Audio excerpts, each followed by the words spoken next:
Yo, yo, yo, yo, yo. What is going on, CoD Familia? It is your boy BN, aka Mr. Kingdom Builder. And do I have an absolute drama banger for you today? Now, this is also going to have a lot of educational pieces mixed into it. As always, you know, when I cover anything kind of drama-ish related, I always like to tie in something that can be informative and that you can take away from, and hopefully some kind of a good, positive, and educational way. So today, we're talking about the Oath Project.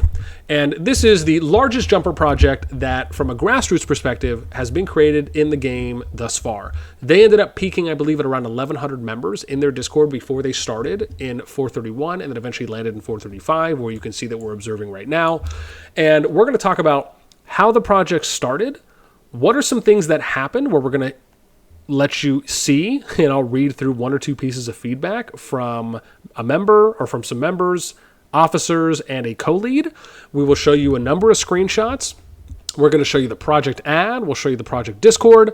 I will give you some information about the founder. And then I'll also talk about my final thoughts and conclusion at the end of this. So, as always, if you enjoy the content, make sure you throw us up because it helps out a lot. So here's the objective. The landscape is that where the project is now is they started off with a lot of potential, a lot of members, wanted to have 3 main alliances, 3 sub-alliances, and now we're here in 435 in Zone 2, where basically they're down to 2 alliances and they're fighting against each other in Hollandale of Zone 2 between VW, which is a branch off of members from the Oath Project that created that alliance, and then we have SCO, which is essentially more or less the Founders Alliance or the main alliance here that is still intact. Okay. So now, let's go ahead and talk and show you. So I'm going to show you some screenshots first, is what we're going to switch to. Okay, so let's go ahead and if I show up, bam. So this is where these screenshots I took a little while ago, maybe about an hour and a half ago, from the actual in-game leaderboard. So you can see power here for some of the players, some of the top people, Venom from VW, Lucky MM SEO, VW SEO, but you can see no one's really T5 yet, right? And so then we get to personal merits, right? So some decent fighting that's been happening. We get to the alliance power, and you can see that at one point, actually, SEO was the number 1 alliance for a very long time. VW had just recently passed them. And I'm sure some of you can understand or notice or have seen this happen before, where an alliance that's kind of catching up to you slowly and slowly, right? And they have that momentum, that kind of snowball effect that's applying. The moment that they pass you, that can sometimes become a shift for when you're number 1 and then you become number 2, especially when you're kind of constantly setting expectations that you're going, or if you are, that you're going to be the top alliance or the top dog. And then once you get past, sometimes it can lead to people leaving the alliance that does get past. I've seen this happen in a number of kingdoms. Then we get to alliance merits, right? So everyone's kind of, very close. Then we get to, I just want to show the screenshot for Venom that he had sent me. When he was about 47 million power, just to kind of show the top player stats. And also, I want to show that the leader of this project, which I'll show you here, is not Rodden. This was the person who was promoting it. This is, I think, one of the most recent, or the last ad post on July 15th for this year that was posted in the new Restart project. So not Rodden, also known as Pope or Conehead, at one point in time, had actually applied to be a leader in my project that we have ongoing right now, right, that we're just recruiting leaders for. And so, right, he was one of the 6th person who applied out of the 27 applicants that we have so far. And after reviewing the application, right, I ended up messaging him, right, just for transparency's sake.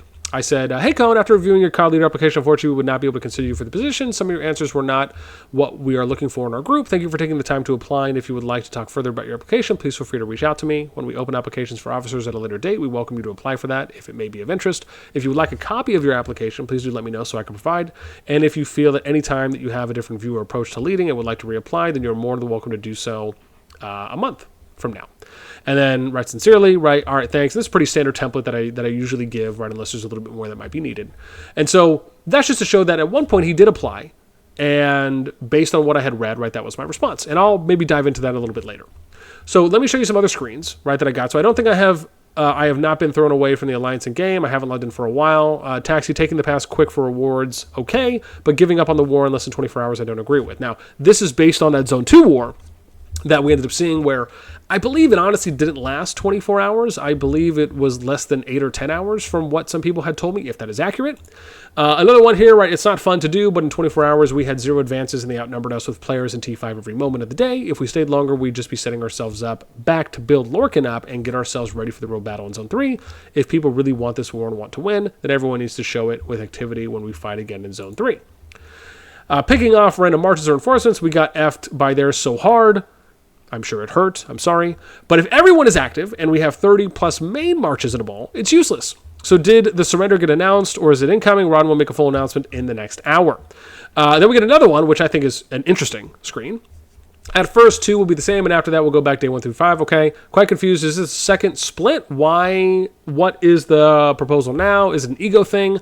Khan says, get some is just an honest to God, we'll say spastic, to just be kinder, who should never touch this game. I've led seasons, and then this person responds, nobody knows you. You didn't even have your own account, and you say you're dedicated to this project. You literally begged for accounts, and don't blame it on surgery because anyone would be playing while laying in the hospital bed. First off, that's aggressive. Second off, I could understand that if they were not in a lot of pain, if they were not incapacitated, if they were not in casts or something like that, right, and they were actually able to move around, then okay. I hope it was implied, but if not, damn, that's rough. Also, you could claim you've ran 2 projects in COD, not sure how that's possible, in Foreign Rock. That isn't an accomplishment. That means your projects went to shit, or shiitake mushrooms, so you keep making new ones. And let's not forget about the racist comments you made. There's a reason this went to shiitake mushrooms, and you are to blame. Same with the Rodden. It's simple. This is the community that made this possible. So, the only thing I'm going to push back on here is that just because you've ran multiple projects does not automatically mean that they all went to shiitake mushrooms. In my view, context does matter, and things are not always black and white. I know a number of people that have ran projects that I would consider are decent to good leaders or founders, and just kind of got screwed over by random circumstances. It could be anything from having rogue whales that appear that are just going to spend more than everyone, and there's just no way to anticipate or account from that. It could be projects that ended up going to the same kingdom that maybe you knew or maybe you didn't know were going to that kingdom, and that can screw you sideways.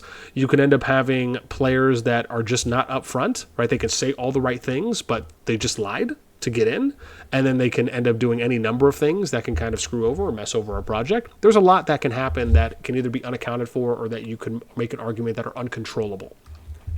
Okay, next image. This is from Conehead, right? Guess what? All the T5 were my alts, dumb shiitake. Okay, who knows if that's true or if it is, right? We'll take that at face value. Can we stop lying about T5 numbers?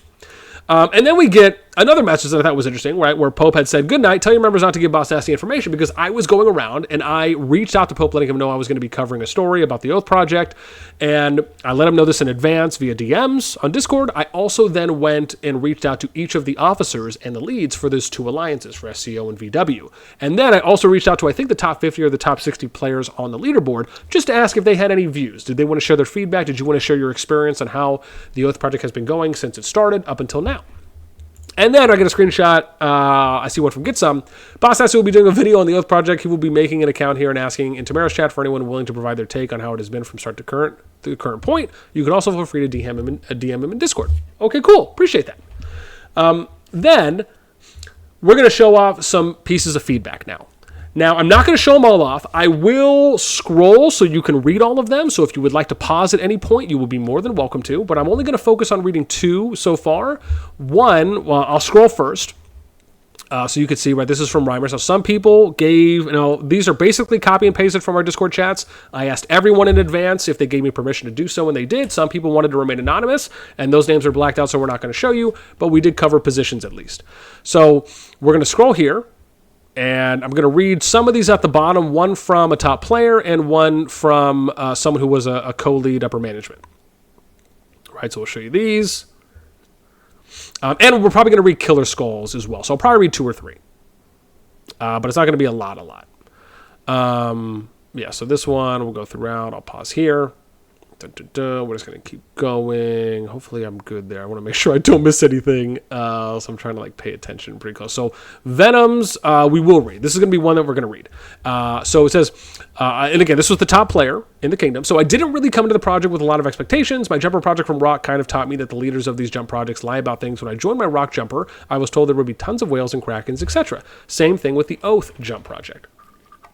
As you can tell from the server, there isn't even a real whale here yet, depending on what you call a whale. But obviously, some of us split off from SEO because of some problems with the leadership. The biggest thing for me is not pushing activity in Discord for voice chat when events are happening. This game is won by quick decisions, and not being able to coordinate in KVK, I thought is a death sentence. So I left and joined VW. The experience has been really good so far, and the war should be happening tomorrow, which will bring excitement to the server.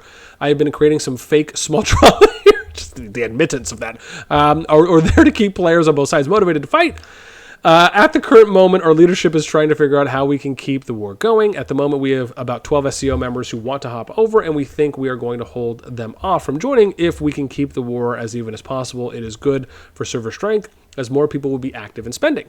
But yes, the Oath project wasn't close to being what it was promised. It was very disorganized, etc. Now, I don't blame Rodden for all of that. I just think his group of friends he thought he could rely on were too immature to lead and do big things and do the things that needed to be done. And I think a lot of people abandoned the project before it even started. It was supposed to be the biggest jump project ever in the game, etc., etc. Obviously, it is not close to this. Now, at least for Discord members, it was absolutely the largest grassroots project. But yeah, so there will be a war, and I think it is good for the server, but a lot of this is theater. You have to create drama to make people fight, etc. Our biggest problem at the moment is how do we encourage players to stay active so we are strong for KVK. Every jumper project will run into this problem, give or take. No fighting is boring. If you farm all day, you forget how important the stuff you are farming is until you get into the fighting. You don't have the resources, etc. I actually thought that was an interesting point. And then we get another one here that will scroll down. This was a member. And let me see here, VW, we'll go right here. This is another one we're going to read, which is from, again, a co-lead upper management. A few weeks ago, me and my friend were looking for a project to start an account, and we encountered the Oath project. We came a bit late since they already started the account, but we joined a few hours before they made the final jump. The project was supposed to have 1K members and 20 krakens and a few whales. Needless to say, maybe like 200 to 300 members actually jumped, and that's consistent with some of the other feedback that you may have seen, where people mentioned 300, 350. When S40, 435 opened, there were 4 Oath alliances: SCO, RBO, WRO, and KNO. And an alliance from 435 was converted PO. I came a bit late to the project, but from what I heard, there was a big group that decided to leave and jumped into 434 instead. The leader of the group is called Saren. If you want to reach out to him, at the start of 435, there were some problems with R4 at WRO.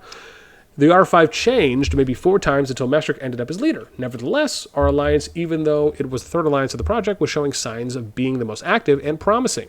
We surprised the server by being the first alliance to successfully complete the bear raid. Unfortunately, we were forced to give the elite frame to RBO. By this time of the server, it was clear that the activity overall was quite bad. Most high players wanted to join SCO when Resurgence opened, which left some blank spaces in WR and RBO. WR leadership asked Roddens to try and find a way to merge the top actives of KNO and PO into WRO, and he said no. Later that day, when I asked him the same thing, he started to consider that option, showing that Rodden only listens to power. With RBO collapsing, Roddens decided to merge PO and KNO into RBO, as well as changing RBO leadership. Ignoring completely WRO when they asked for more members, RBO activity went pretty well for the first few days after the merge, managing 50 online for the Caravan event, which was very surprising. But a few days later, they were back at the same problem. Leadership wasn't doing much. There were internal problems and everyone wanted to leave RBO. At that point, we figured that the best option would be to merge RBO into WRO and SCO. Even with a lot of R4s agreeing with this move, Roddens refused to do so, and while working on Zone 1 plans and merit wars, he continuously ignored WRO, leaving them to merit fight with dead alliances. RBO active members were threatening to leave the game if they weren't accepted into SCO, and Rodden still refused to make a merge. Mestric and a few others continued insisting, and Rodden's solution to the problem was merge PO into RBO again. Problem is that PO was dead with very little active members. Besides, it was obvious that the real problem was in RBO leadership, and there was no coming back. So one day, Mestric and Gitsum pushed forward with the merge talk. Surprise, surprise, all the R4s online agreed that RBO should merge with WRO and SCO. Plan was to get the lower active players in SCO and the strongest players in WR. Since WRO had more activity but lacked DPS, everyone was on board with it, and we were already figuring out who was going there. Roddens woke up, got pissed at this idea, and to be honest, I'm not really sure what he did exactly. Later that day, 2 SCO R4s and a few players are at WR door, and upon discussing our possibilities, we decided to part ways with Oath. I wasn't inside on what was happening in SCO, but apparently most R4s weren't doing much. Ron's continuously ranked players based on power instead of activity, and overall decisions that he made were disliked by many players.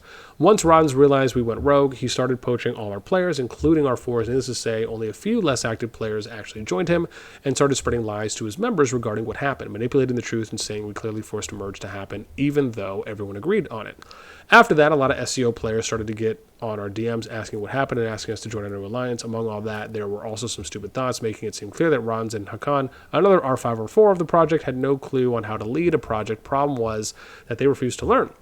Hakan had to stop playing right at the start, and being R5 RBO, he refused to start over again an account, and figured he could only lead to help RBO if someone gave him an account, which is probably one of the stupidest things I've ever heard. The last one I want to read for you is one from Killer Skull, where he also provided some screens, and I just think a nice kind of PDF view. And then I'm going to show you some Discord stuff, and then I'm going to give you my final thoughts. It all started on 5/26, 1 month before the start of the project, in an account on a server 379, in which a person who introduced himself as Conehead, project leader, later this would be known as Rodden, Pope with a Gun. Once the project started on 4:30, with a week in advance of the planned server, 4:31 it was, but that's okay. Problems began in Third Alliance WRO, since the R5 that was planned had to leave the project, and the second one that was assigned deserted along with 6 R4s.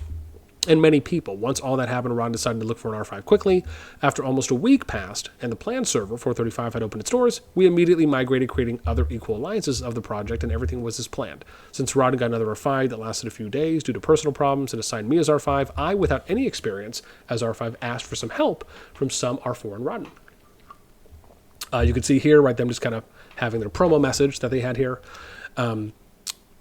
We'll talk about this in maybe a moment from the ad when we read that here in a sec. From here is where the problem in general began, since Mestre, current R5 of the old WRO, began to see that so many alliances were not necessary, since many of these had members who were very inactive. Therefore, he looked for a very intelligent solution, which was a merger between two alliances which had been left a bit aside, KNO and PO. When I mentioned this merger to Rodden, he told me that the merger was not possible since those players should go to RBO, second alliance of the project. This did not seem right to Mestric because we were having good activity and members who have a good attitude.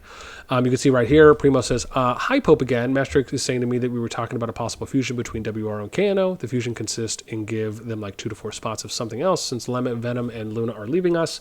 The point is that Mestric want to take care about that, so I give him permission to continue with that. I don't know how much diplomacy. I don't know so much of diplomacy, so I think that it is good, but what do you think?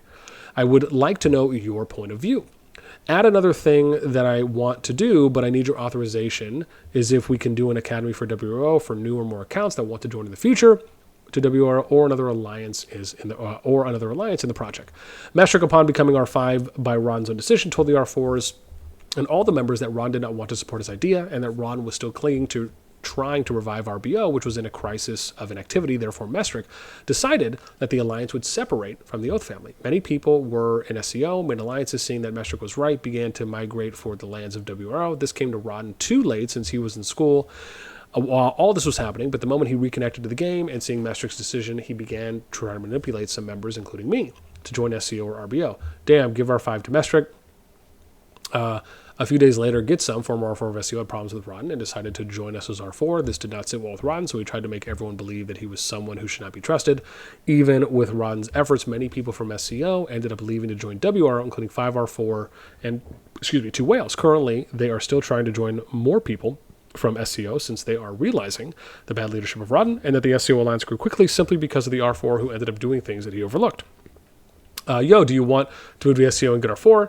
WRO betrayed us, and now the R5 renamed it. What happened to become traitors, or the reasons? Because they wanted to lead the top alliance, so they tried to steal members but failed. Finally, I would like to say that at the beginning, I was excited because the project impressed me because of the things that were promised by Rodden, which many of these were not fulfilled. Today, I'm very excited to be leaving the project, and that WRO officers, now VW, are excited to defeat them on the field and show people that our alliance is the best. Killer Skull. Okay, now let's take a look at some Discord stuff. So I want to show you the ad for the project, and then we're going to take a brief look at the project Discord, and then I'm going to give you my final thoughts. So this is the project ad. The Oath Project speaks all these different languages. Okay. Currently the number 1 project, expected to be, I don't know if I say the number 1, you could say the largest project. I think that's more appropriate. Expected to be the biggest jump ever based on current growth. Friendship is built on trust, loyalty, unwavering oath to always have each other's backs. Information, member count, 1,030 plus. This was also posted on July 15th. Start date, 3 confirmed T5s and 8 confirmed spenders in the 1 to 3K zone. Now, this is already a major red flag for me. I would never put this in an ad. I would never promote this anywhere. Why? Because you have no way of being able to predict the future or guarantee that this will actually happen. Which means that anyone that ever tells you they're going to spend, you believe it when you see it. Always go off of that. It's nice if people want to tell you that they're going to spend. Even if they show you accounts that they've spent, they can show you some bank statements. That's cool. That doesn't mean that they're going to click buttons and that's going to be a guarantee where the money that they have in that account is going to be spent on this character in that kingdom. So anyone that has this, anyone that ever talks about that in a project, the biggest red flag for me, and respectfully, I would never join a project that does that. Because I just don't think that you have any kind of realistic connection to having honest expectations on what will happen in a project, what will not happen in a project, and for you to not be able to kind of read between the lines and discern that on, is this rational or not rational, or is it logical or illogical that this will happen? Like, to me, that just doesn't really, like, I just feel like there needs to be a little bit more kind of common sense, if you will, in that place. Experienced leadership that have R5 Flame Dragon wins and have R4. I just don't know if I would use this as the selling point for experienced leadership. Could say other things. Good organization, activity pings, good communication. Leadership cares about its members, competitive fun environment. Excuse me. Help to all players to maximize their accounts in the best way. PvP gods and players from top 25 alliances. Okay, I'm a little bit of a stretch, but all right. Winning mentality, good fighting spirit, drop shipping and reselling guides to help you spend on our project. I don't know why you would have to say that when you could just simply say something such as, well-rounded, or guides on everything you need to know for how to spend, or you could say guides for spending priority that will allow for you to get the most return on your investment. Like, those are things that it's better wording. 3 main alliances that are set up, 3 sub-alliances, every level of pass, and 3 behemoths each for the alliances, to create a group passionate fighters, daily golden chests. Major red flag. Daily golden chests for every alliance in our project. I feel like we're getting into political territory, where you know how you have some political candidates who will make promises, but then they can become a president and you just don't see those things happen. And it feels like maybe almost every president, or we'll just say a number of them, kind of fall through on some of the promises. It feels like this seems as though it's a similar situation where we're making promises that we have no way to guarantee that are actually going to happen and that we can keep. Major red flag. Again, you ever see stuff like this, turn and run. Kind, loyal, passionate members, free to play, and pay to win, warriors, grinders. Okay, then we just have some information about joining. So overall, I would say the ad, I would probably rate this, honestly, because of the red flags, I would probably give this like a 1 or a 2 out of 10. Okay, now let's look at the project itself. So we're going to start with some announcements, and then we're going to look at some of the channels that they have that we can just take a look at.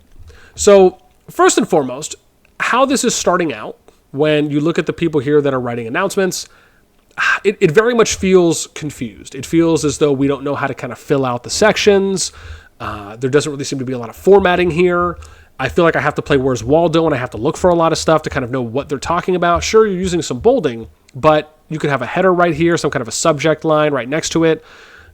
Things could maybe just be, again, formatted a little bit more.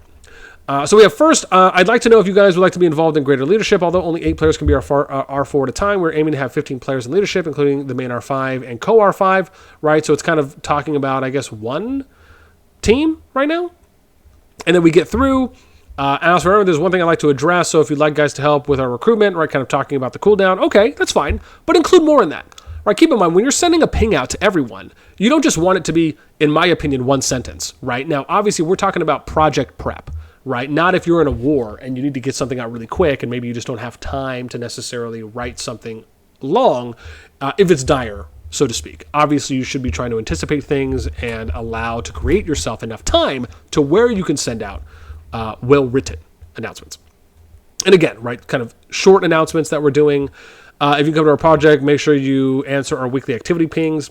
See, I'm not a fan of doing weekly activity pings or even daily activity pings, because unless you're absolutely ready to go and you have all the leaders that you need, your minimum officers that you need, and you've then set the date, because all you have to do is recruit more players, or if you haven't met a player minimum that you're looking for, there's really no need to do an activity ping at that point, especially if you're going to have to do a ping every week, because you have to think about Are players going to want to actually go to that channel and react once a week to that? No, you want people to try and do the least amount of actions that they have to, because that will increase the likelihood that they're actually going to do them. Someone is more likely to do something one time than if they have to do it 8 or 10 times.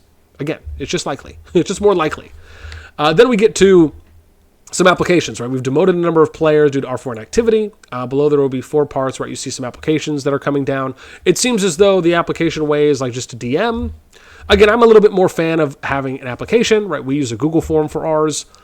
Right, that's something I've used for a pretty long time. It's not to say that you can't do an interview over DMs. If maybe you have a set pieces of questions and you copy paste those and you send them and they have to answer them, okay.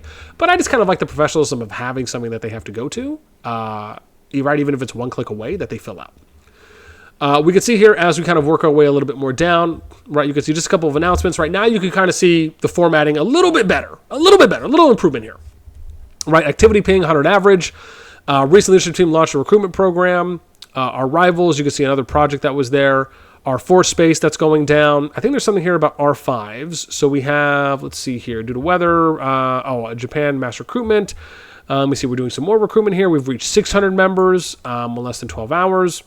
We're currently trying to figure out how many want to achieve. Oh, here we go. We're currently trying to figure out how many of our players want to achieve T5 units for either S1 or S2, 10k USD for S1, 5k USD for S2. If you're planning on getting T5 in Season 1 or 2, please contact me via DMs because we want to figure out the best way to spread the whales across the alliances. On a side note, we have 3 leadership opportunities left, 1 spot in RBO, 2 spots in WRO for R4, and either of these alliances contact. So, again, this is one of those things that I tell people it is just a red flag, right? Because people could lie to you as well. You have no way of vetting. You have no way of being able to predict the future and absolutely guarantee that that's going to happen.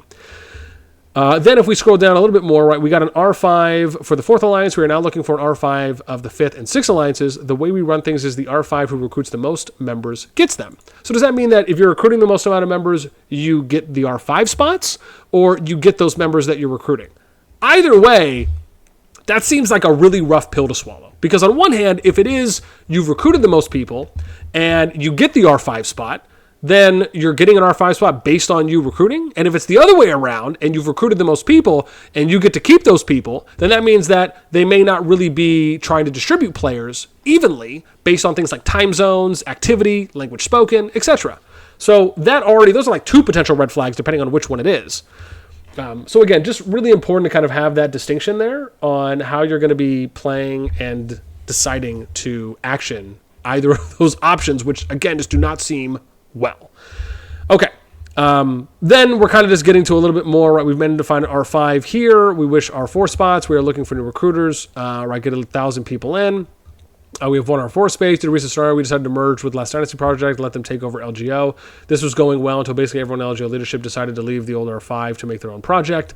And again, doing things like merges, I'm just not a fan of. Like I will never do a merge with another alliance because number one, the biggest challenge with doing a merge is that when you are merging 2 different entities that have 2 different beliefs, 2 different sets of standards, 2 expectations that they've set for their own projects, it very much is unlikely that you are going to be able to see eye to eye on everything if you have 2 different points of views, especially from coming from 2 different projects in and of themselves, where you have probably told your groups, this is how we're running things and this is how we're going to run things.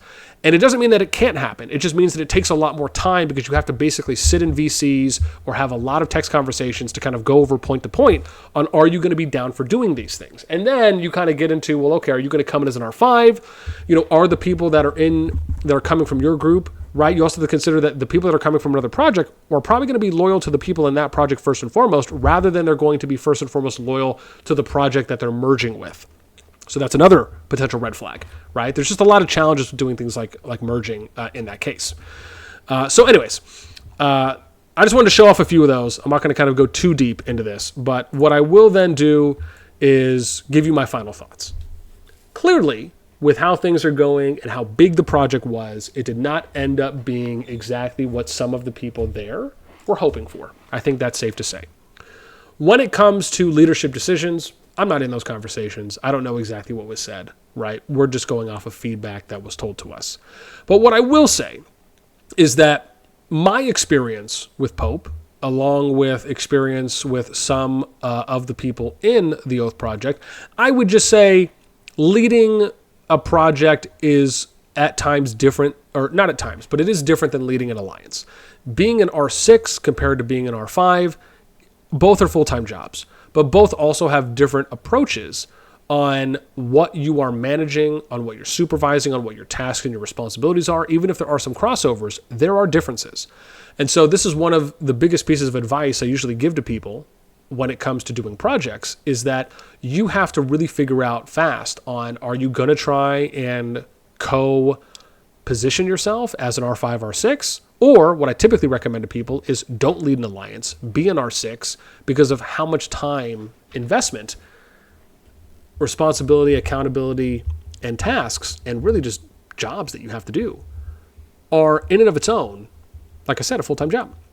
And so for me, and then you look at a project that has this many members, that's this big, based on announcements that I saw, conversations I've had with people, just like looking at how the beliefs are for the project itself, even if we didn't have a chance to look at some of the other channels, those are, I would say, small red flags to me, where I would say for a founder like Pope, a better play would have been to maybe just lead the alliance, but not be the R6, maybe be an officer, or maybe just have one alliance in the project, right? Don't go for two or more.